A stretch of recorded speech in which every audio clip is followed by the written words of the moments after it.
राधे राधे दोस्तों। तो आप सभी का फिर से स्वागत है कथाएं कान्हा की यूट्यूब चैनल में। अभी तक आपने सब्सक्राइब नहीं किया इस चैनल को तो सब्सक्राइब कर लीजिए, ऐसे ही नई नई और मज़ेदार कहानियां सुनने के लिए। ठीक है, समय बर्बाद ना करते हुए हम अपनी कहानी की ओर बढ़ते हैं। कहानी शुरू करने से पहले मैं आप लोगों को कुछ पूछना चाहता हूँ कि कभी आपके जीवन में कोई तकलीफ आई है क्या? और तकलीफ आई है तो कभी अकेला महसूस किया है? किया होगा, क्योंकि मैंने भी किया था कभी खुद को अकेला महसूस। लेकिन ये दुख है ना, दुख वो बड़ा ही डरपोक है। वो जब भी आता है तब भगवान को साथ लेके आता है, क्योंकि उसे पता होता है कि जिसके जीवन में मैं जा रहा हूँ, अगर उसने भगवान पे भरोसा कर लिया तो मेरा क्या होगा, मुझे तो फिर उसको छोड़ के जाना पड़ेगा। तो ये बात का डर लेके वो आता है, बड़ा ही भोला होता है। और दुख में बस हम अपने दिमाग पे कंट्रोल नहीं रख पाते, इसीलिए हम कभी भी कान्हा पे भरोसा नहीं करते। इसके लिए हम दुख भोगते हैं।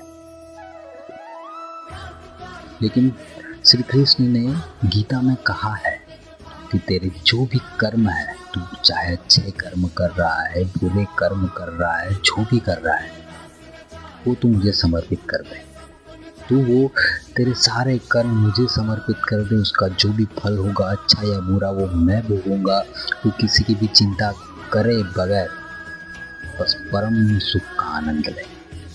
कृष्ण भगवान ने गीता में यही कहा है। तो इसी बात से हमें ये सीखना चाहिए कि हमें हम जो भी कर रहे हैं अपने जीवन में, हम सब भगवान को दे दे कि मैं ये कर्म कर रहा हूँ, ये भी तेरा, वो कर रहा हूँ, वो भी तेरा, मैं चाहे जो भी कर रहा हूँ वो सब तेरा। बस ये भावना जब हमारे अंदर आ जाएगी, कसम से मैं बता रहा हूँ, जीवन में दुख रहेगा ही। क्योंकि दुख को तो मेरे कृष्ण चुटकी में नष्ट कर देते हैं। तो एक कहानी बताता हूँ मैं आपको, छोटी सी बड़ी सी प्यारी। आपको भी शायद कृष्ण में आप मानते होंगे, तो आपको भी अंदर से कुछ ऐसी भावनाएं होती होंगी कि मुझे भी कृष्ण को देखना है,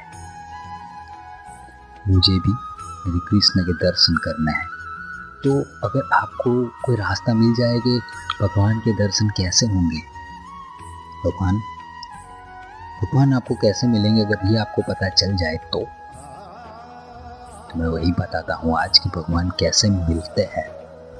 कि भक्त को ही भगवान के दर्शन की, भगवान से मिलने की इच्छा नहीं होती, भगवान को भी भक्त से मिलने की इच्छा होती है। बरसाना में एक भक्त हुआ करते थे कान्हा के, बहुत बड़े भक्त, जिनका नाम था कृष्णदास। वो कृष्ण के इतने बड़े भक्त थे कि उनके नाम पे से ही उनका नाम रखा गया था कृष्णदास। अब उन्होंने कहीं पे कथा में या कहीं पर भी ऐसा सुना था कि हम एक काम हर वक्त किया करें और फिर वो काम ना करें तो भगवान जरूर मिलते हैं। एग्जाम्पल के तौर पे बताता हूँ कि आप हर रोज मंदिर जाते हो, पूजा करते हो, और एक दिन नहीं गए तो भगवान को आपकी याद आएगी। तो ये एक तरीका है भगवान से मिलने का। तो उन्होंने ये कहा, भगवान की मूर्ति के पास गए, भगवान का एक मंदिर था, वहाँ पे गए और बोले कि मैं हर रोज 12 साल तक आपको हार चढ़ाने आऊँगा, लेकिन 13वें साल का पहला दिन आपको मेरे पास आना होगा, मेरे घर हार पहनने के लिए। और ये उन्होंने मन्नत रख ली। अब वो तो धूप हो, बारिश हो, ठंड हो, जो भी हो, चाहे तूफान आ जाए, आंधी आ जाए, कोई फर्क नहीं पड़ता।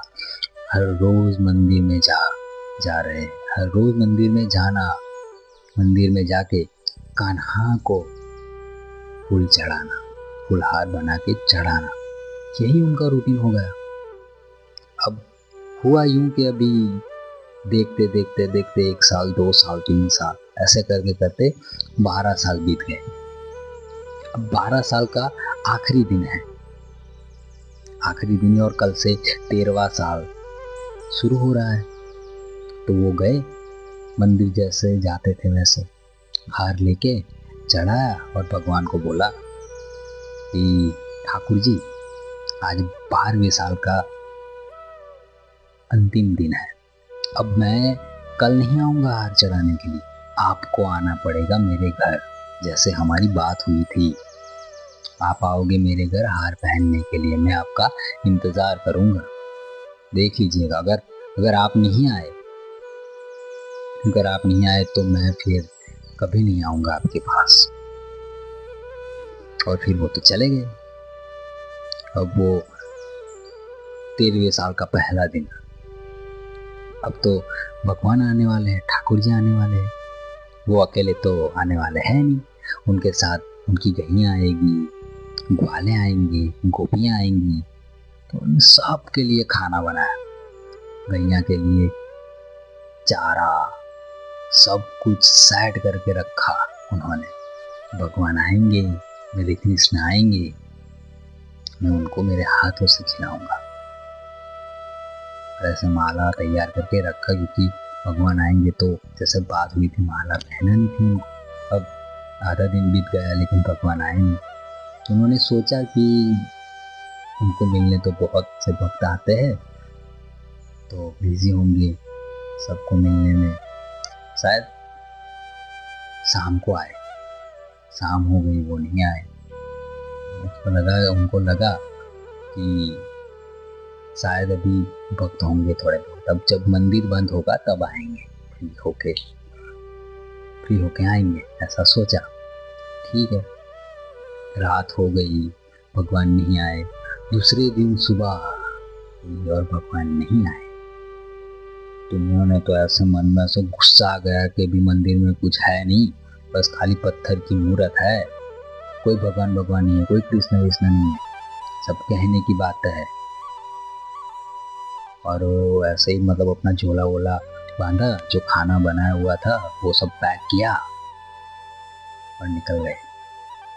और रास्ते में वही मंदिर आया तो बोला कि तुम यहाँ पे हो नहीं, बस मूर्त है, मैं अब से नहीं आऊँगा तुम्हारे पास, मैं जा रहा हूँ।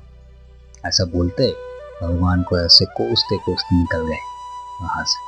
थोड़े आगे ही गए थे कि पीछे से गैयों का झुंड आया बहुत बड़ा, और एक ग्वाला था श्याम कलर का, छोटा सा, उम्र होगी 14-15 साल। तो वो चिल्लाने लगा कि बाबा जी ठहरो, लेकिन बाबा जी तो अपनी ही धुन में थे, उनको कहाँ सुनना था। वो तो बस कृष्ण को बोलते बोलते जा रहे थे कि मूर्त है, खाली पत्थर की मूर्त है, कोई नहीं है, अब मैं नहीं आऊँगा। मैंने बोला था 12 साल तक मैंने से हार चढ़ाया, लेकिन उन्होंने 13वें साल पे उन्होंने बोला था कि वो आएंगे, लेकिन आए नहीं। तो फिर जोर से वो ग्वाले ने चिल्लाया कि बाबा जी ठहरो, रुको। पीछे देखा तो ग्वाला चिल्ला रहा है, बोलो क्या हुआ? कृष्णदास जी ने पूछा। कुछ नहीं, ये गैया आ रही है, तो आपको कहीं लग ना जाए तो थोड़ी देर साइड में बैठ जाओ, ये निकल जाए। ये किसकी गैया है? जगन्नाथ बाबा। तो उन्होंने फिर गुस्सा आ गया और बोला, नंद की गैया है? कहते हाँ। आपको क्या हुआ, किस वजह से गुस्सा हो? कि तुम जिसकी गैया लेके आ रहे हो ना नंद की, उन्हीं के लड़का। मैंने बोला था मैं 12 साल तक हार पहनाने आऊँगा, 13वें साल आपको आना है, लेकिन वो नहीं आए। बड़ा ही शरारती है, सुनता नहीं है किसी की। तो ग्वाले ने बोला ठीक है बाबा, ठीक है, बैठो। बैठे। तो झोले में वो खाना बनाया हुआ था, वो साथ में लेके जा रहे थे, तो उसकी खुशबू आ रही थी। तो वो ग्वाले ने बोला कि अब आपको भूख नहीं लगी? मुझे कुछ नहीं खाना। ठीक है, तो कहे ठीक है। फिर ग्वाले ने फिर से पूछा कि झोले में क्या है? खाने की सुगंध तो बड़ी अच्छी आ रही, खाना है क्या इसमें? कृष्णदास जी ने कहा हाँ खाना है, वो कृष्णा के लिए बनाया था लेकिन वो तो खाने आया नहीं, तो कौन खाएगा इसे? तो क्या आप खा लो। तो मुझे नहीं खाना, तो मुझे भूख लगी है, मुझे खिला दो। तो मैं क्यों खिलाऊं, खुद खा लो, ये लो खाना हो तो मेरे हाथ देखो मैले है, गैया चरा रहा हूँ ना, आप खिला दो। तो कृष्णदास जी ने कहा ठीक है।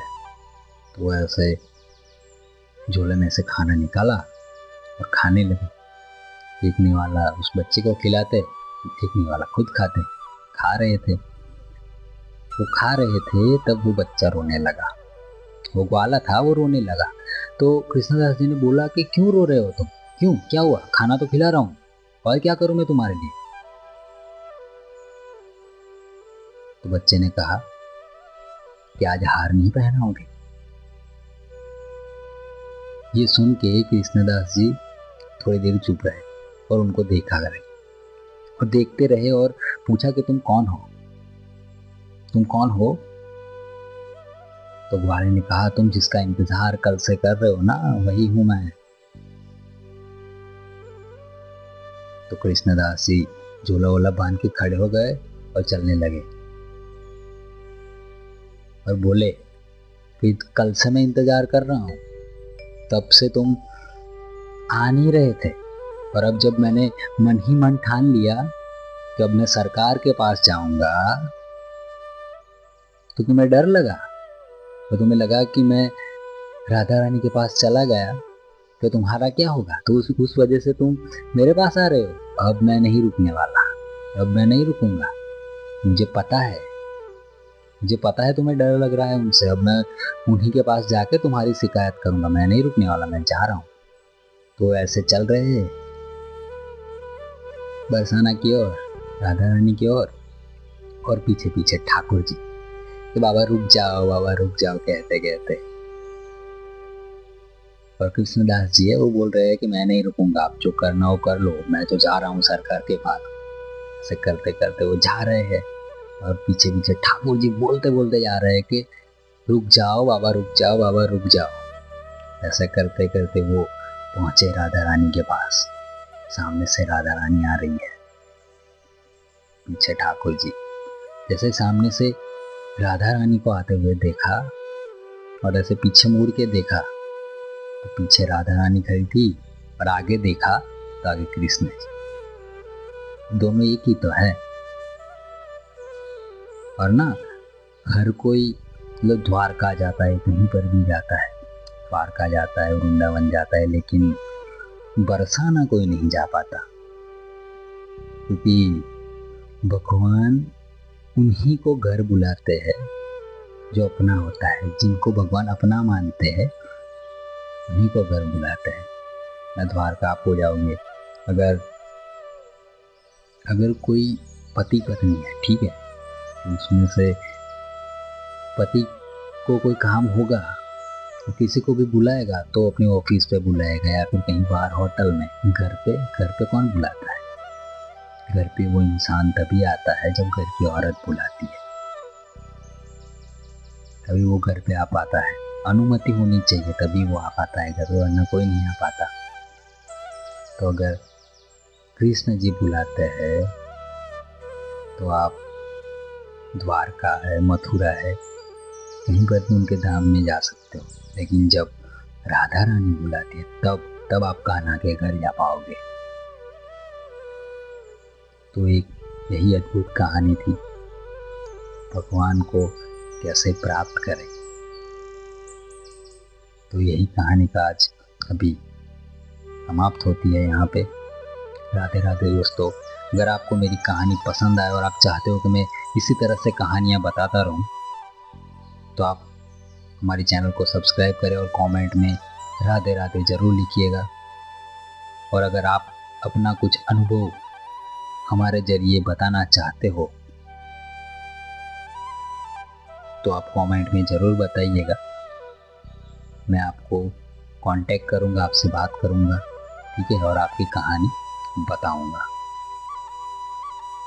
राधे राधे, मिलते हैं अगली कहानी के साथ।